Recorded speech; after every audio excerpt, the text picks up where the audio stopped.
starting conversations that ends conversation. Why is your wife divorcing you? Got a way of starting conversations that ends conversation. Funny. Alrighty then.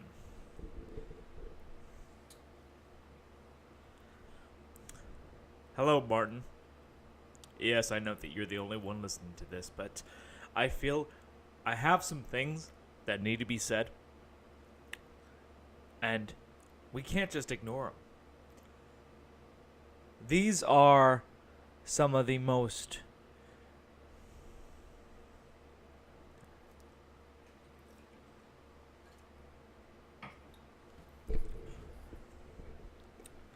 Hello and welcome back to Tough Guys. Tina and Karen do the tube. I, of course, am Karen, and Tina is away trying to find the fountain of youth.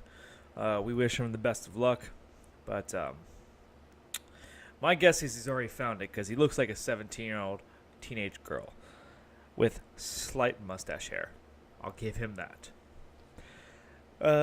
It's been a few years since we've been on the air, but I think some things have come up lately that we just can't ignore.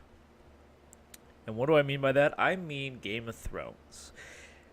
Game of Thrones, to the layperson, is a show about dragons, zombies, and incest. That's the short version. The longer version involves a lot of death. And this show is coming to its conclusion in the next few weeks. It's been on It's been on television for about 10 years. I don't know exactly how long. I only got into the show recently. But anyways, the show was gold. Absolute gold. The first 4 seasons of Game of Thrones is untopped by any series, anywhere. And then Season 5 happened, and then Season 6 was sort of redeeming, and then Season 7 was less redeeming, and then Season 8 thus far has been less redeeming than the Season 7 that was less redeeming than the Season 6.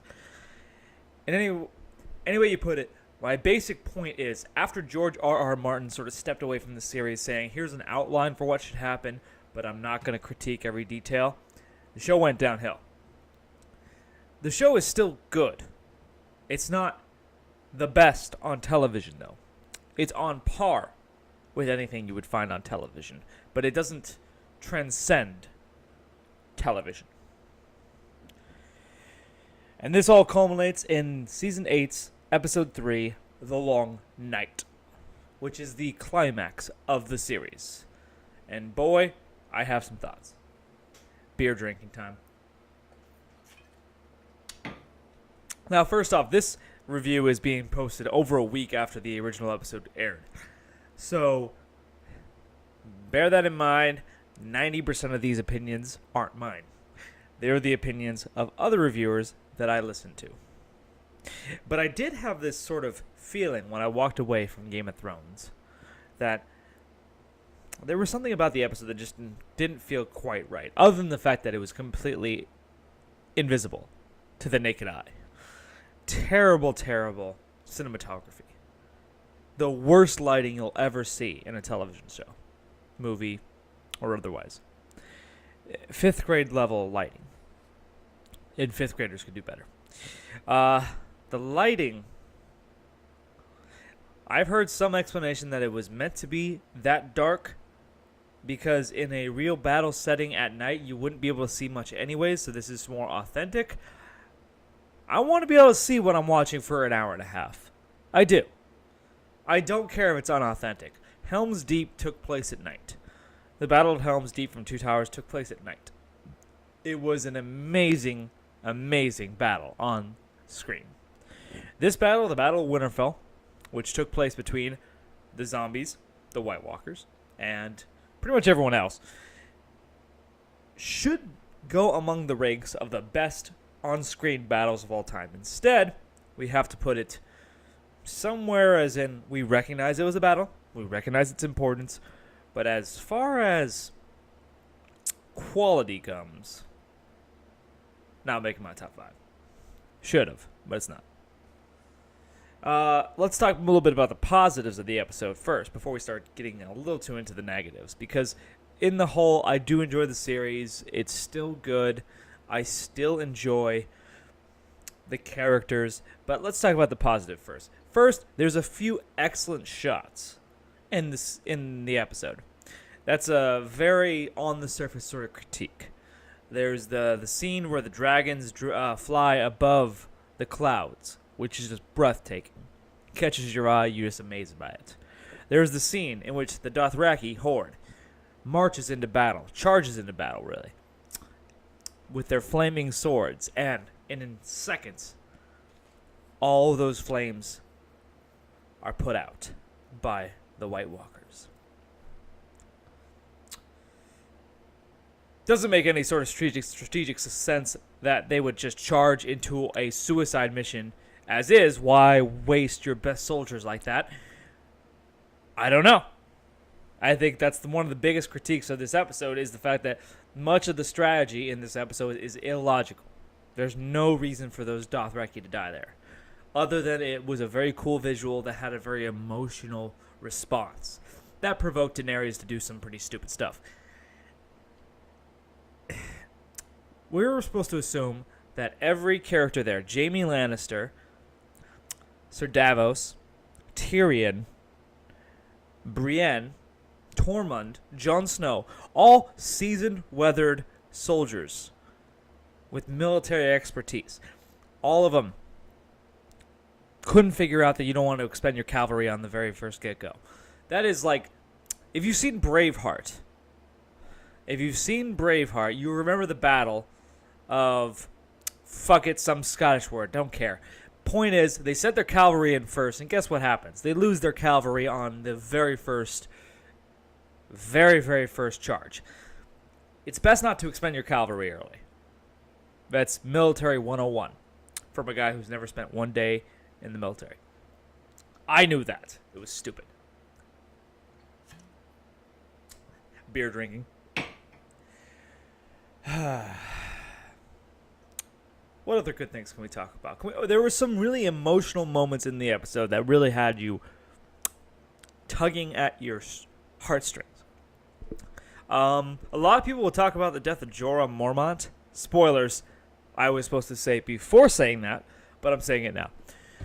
The death of Jorah Mormont was very sad, and mostly from the performance of Emilia Clarke as Daenerys. I talked with a lot of people who actually said that was the most emotional moment. Wasn't for me. I don't know why. It's mostly because I thought Jorah was sort of an expendable character at that point. So his death, as tragic as it was, wasn't unforeseen. I saw it coming from a mile away. The problem was, there's about 15 other characters who should have died in that episode who didn't die. And so I saw those deaths coming, and none of them were fulfilled. And the argument is, it subverts your expectations. The Last Jedi subverted my expectations by being total shit. Okay?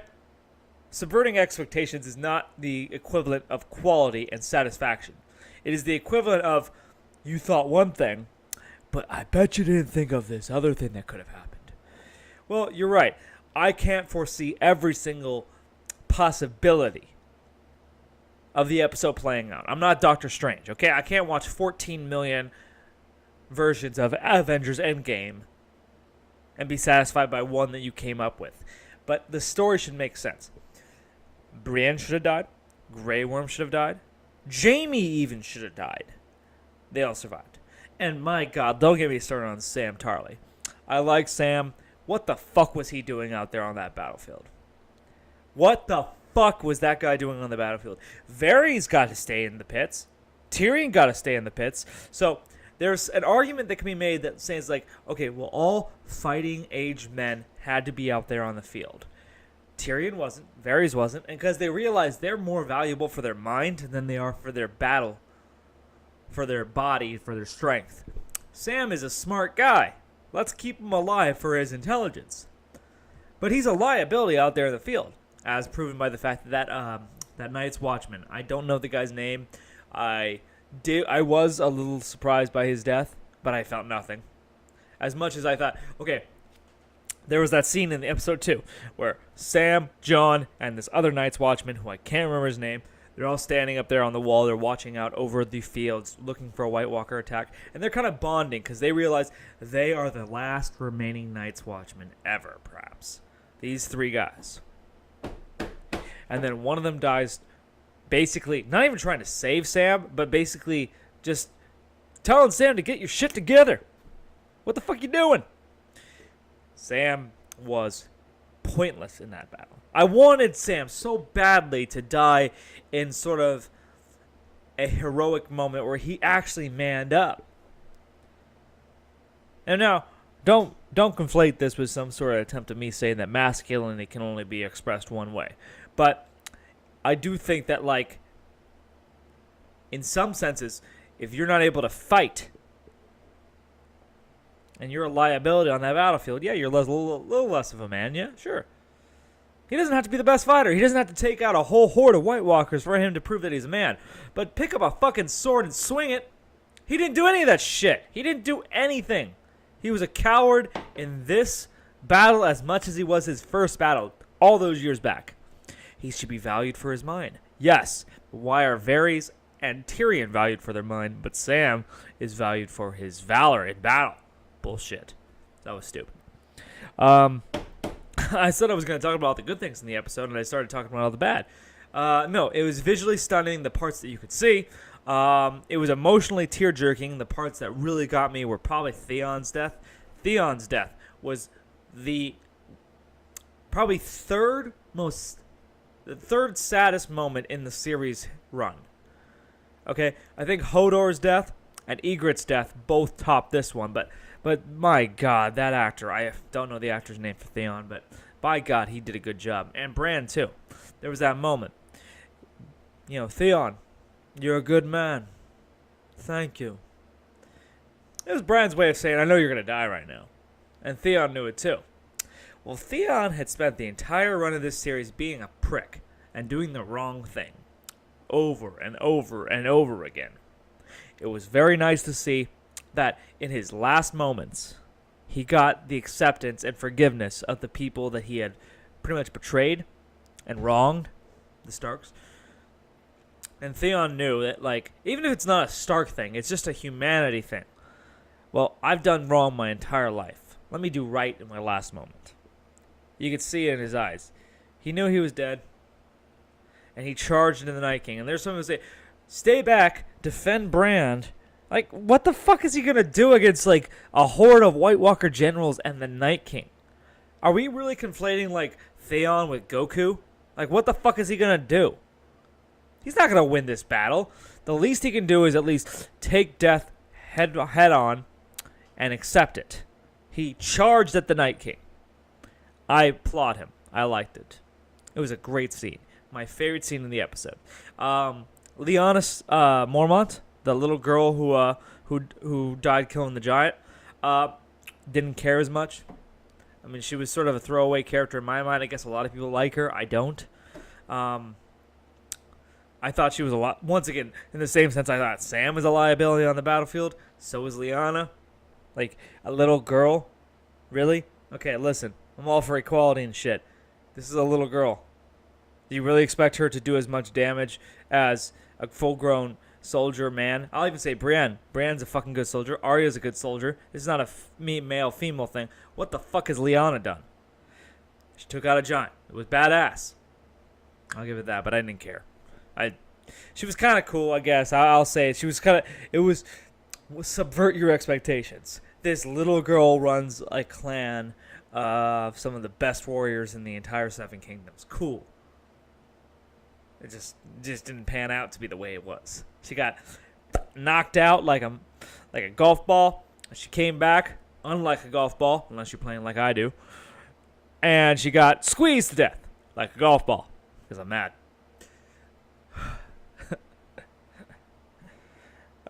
But point where point is due.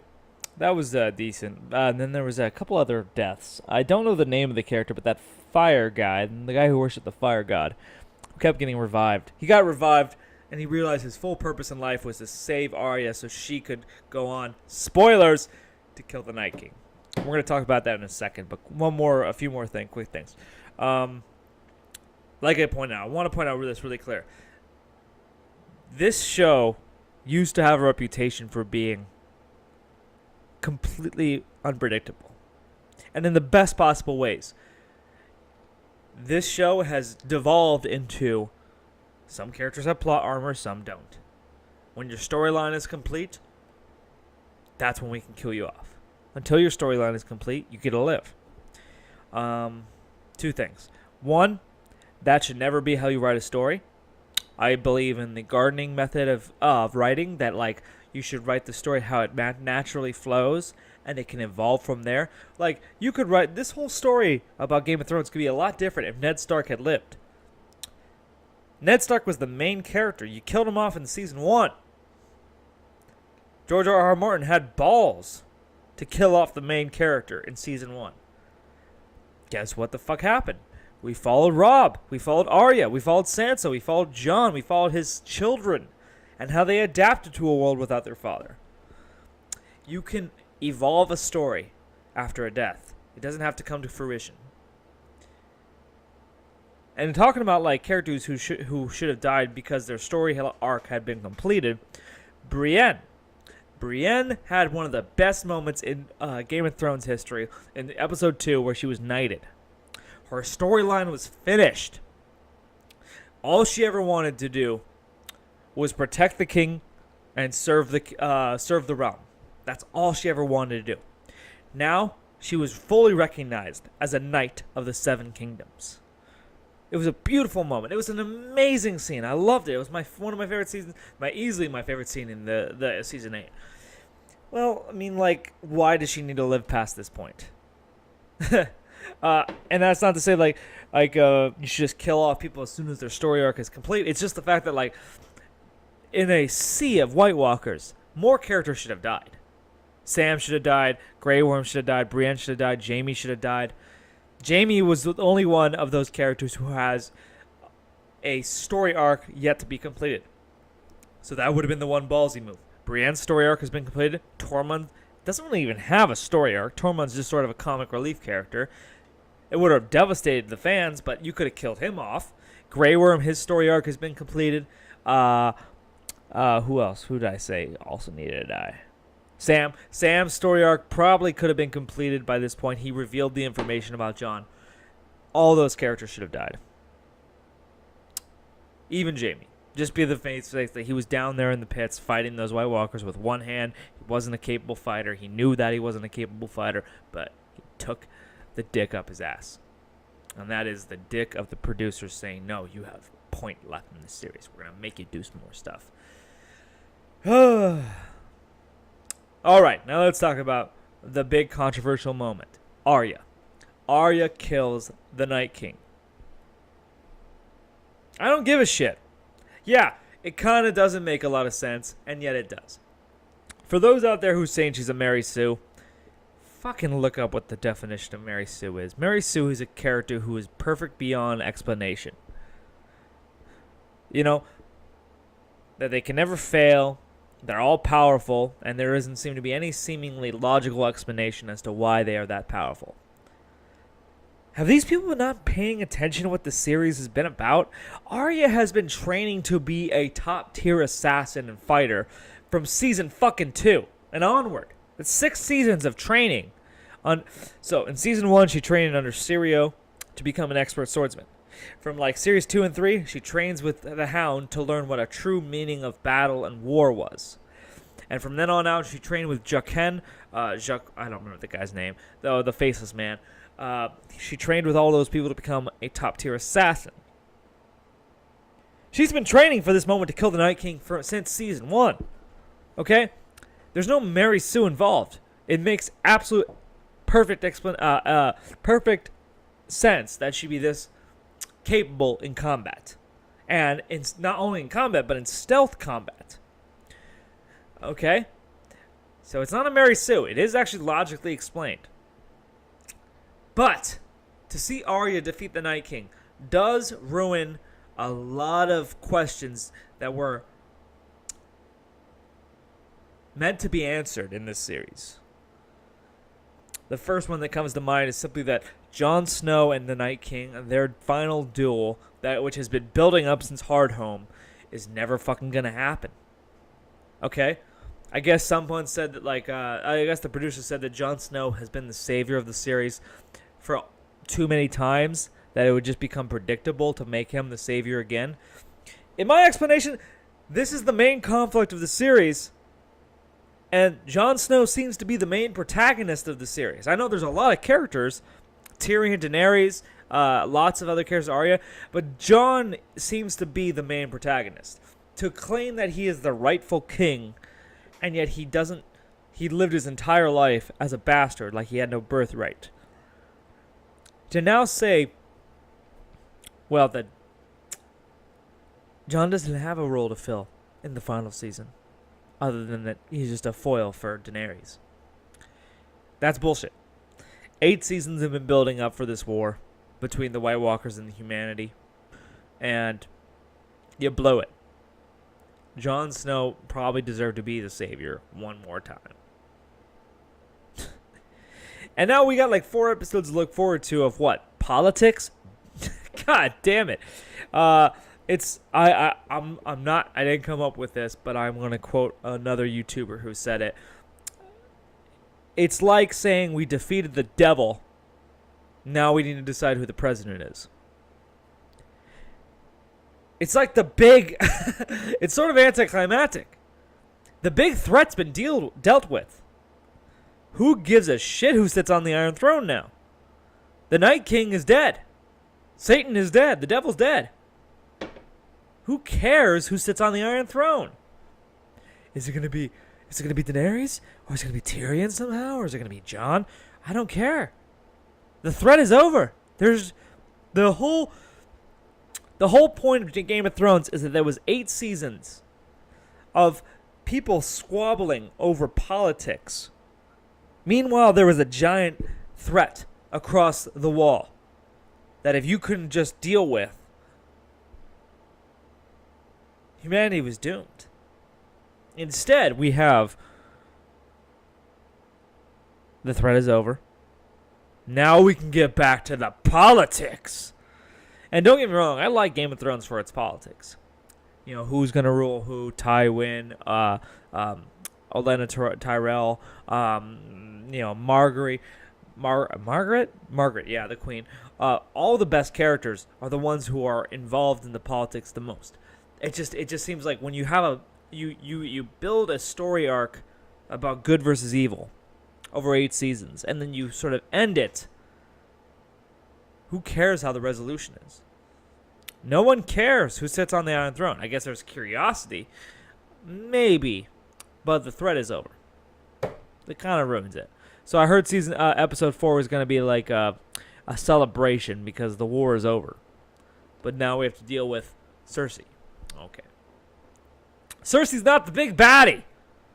Okay? She's played the game well. But no one gives a shit about her. The Night King had a literal army of the dead. And Cersei's got the Iron Bank on her side. Oh, fucking who cares? Come on, seriously. No one cares. Nobody fucking cares. Jon Snow's the rightful heir. The one thing that could redeem this series, the 2 things, I'm going to say 2 things. 2 things that could redeem this series, Daenerys goes crazy and Jon has to kill her. Or 2, the Night King is somehow revived. I don't think the second thing can happen. The first one's still a possibility. There's a quote from the series, every time a Targaryen is born, the gods flip a coin. We forget that, Daenerys' bloodline is filled with a lot of insanity. Both her father and her brother were certifiably insane. And I'm going to say it, over the last few seasons, Daenerys has been seeming quite crazy. Illogical. Irrational. Not listening to her top advisors in favor of blood and vengeance. She's not the good guy character that we all want to believe she is because she's been built up that way. Jon, on the other hand, actually is. But he is so good that he would never want to take a position of power like the king of Westeros. The king of 7 kingdoms. So I can honestly see a scenario in which Daenerys gets the throne, Jon has to kill her. And Tyrion ends up ruling the Seven Kingdoms while Jon retreats into exile because he doesn't want to deal with this crap anymore. I can honestly see that being the finish. Jaime's going to kill Cersei. That's a given. Everyone's predicted that. Makes the most sense. I don't know. Brienne and Tormund can have fucking big fucking hairy babies somewhere. I don't know.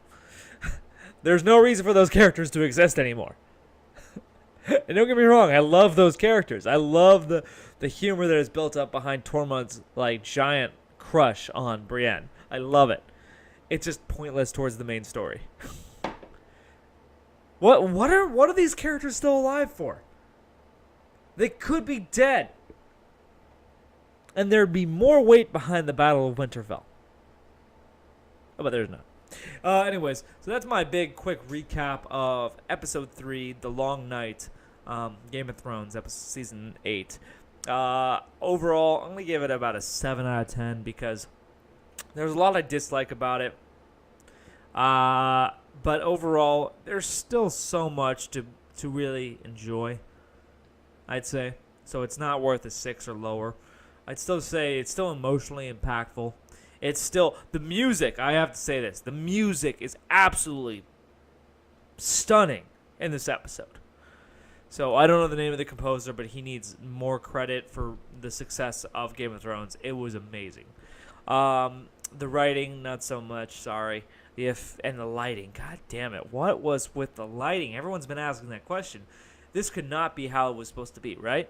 Right? Am I right? I'm right. Okay, cool. All right, for Tina and Karen Do the Tube, I am Karen. Tina's not here because something about leprechauns. I don't fucking know. All right, have a good night, and I'm thinking of a cool send-off. How about Shibidibidoo? Wackadoo. I'll come up with a better one. Adios.